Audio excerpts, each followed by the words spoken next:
সুন্দরবনে যে যাই, সুন্দরবনে আমি নিজেও গিয়েছি, যাওয়ার আগের যে এক্সাইটমেন্ট সেটা কিভাবে হলো? সেটা হলো ওয়ার্ড অফ মাউথ, গল্প শুনে।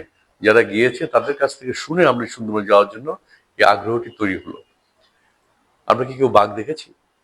জানি না কয়জন দেখেছি। বাঘ দেখবো, আমি গিয়েছি, আমি বাঘ দেখিনি, কিন্তু বাঘের বর্জ্য দেখেছি, বাঘের পায়ের ছাপ দেখেছি। এটাই কিন্তু আমাকে শিহরিত করেছে।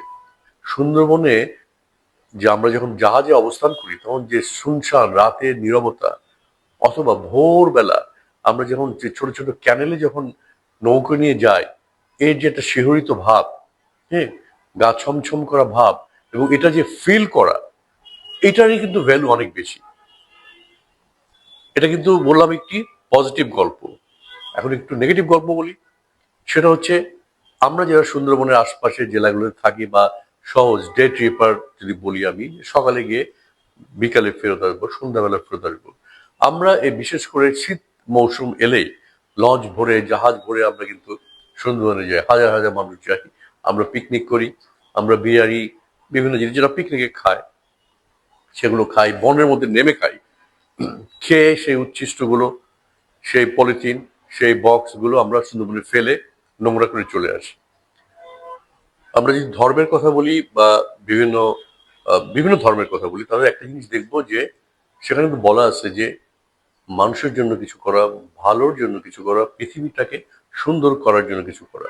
তো আমরা নিশ্চয়ই চাইবো না যে আমি যে জায়গাটাকে বসবাস করি, বা যে জায়গায় আমার পদচিহ্ন আমি স্থাপন করেছি, যখনই সেখান থেকে ফেরত যাব, সেই জায়গাটিকে আমি নোংরা করে রাখবো, আবর্জনাময় করে রাখবো।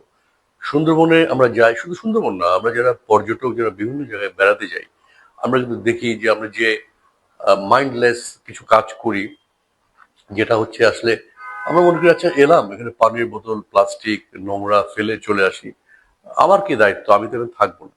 এই আমরা টুরিস্ট যে কিন্তু সুন্দরবনে এই নোংরাগুলো কাজগুলো করি, আবর্জনা ফেলে আসি। আরেকটা জিনিস করি, উচ্চস্বরে মাইক যখন আমরা বাজিয়ে গান বাজনা করি, হইচই করি, তখন কিন্তু এই শব্দগুলো, সুন্দরবন কিন্তু কোনো আবাসস্থল নয়, এখানে কিন্তু বন্য প্রাণীরা বসবাস করে, তাদের কিন্তু বিরক্তির উদ্ভব করি, এবং তারা কিন্তু বিরক্ত হয়ে দূরে চলে যায়। আমি এখন ট্যুরিজমের জায়গা থেকে আসি। আসলে বিদেশিরা কিন্তু অনেকে সুন্দরবনে আসে, তারা শুধু ঘুরতে আসে না, তারা ঘোরা আসে, এবং অনেকে রিসার্চ যারা করে, বিশেষ করে বিভিন্ন তথ্য পাত্র জরিপের জন্য আসে। তো আমি মনে করি যে সুন্দরবনের একটা কম্প্রিহেন্সিভ মাস্টার প্ল্যান যেটা রয়েছে বা করে, এটি কিন্তু ইমপ্লিমেন্ট করার জন্য দায়িত্ব শুধু সরকারের না, যারা অংশীজন বলতে যারা ট্যুর অপারেট করছেন, যাদের জাহাজের মালিক, যারা সুন্দরবনে যারা বসবাস করছেন, বিভিন্ন এনজিও কিন্তু কাজ করে সুন্দরবনে, তাদের কিন্তু রেসপন্সিবিলিটি রয়েছে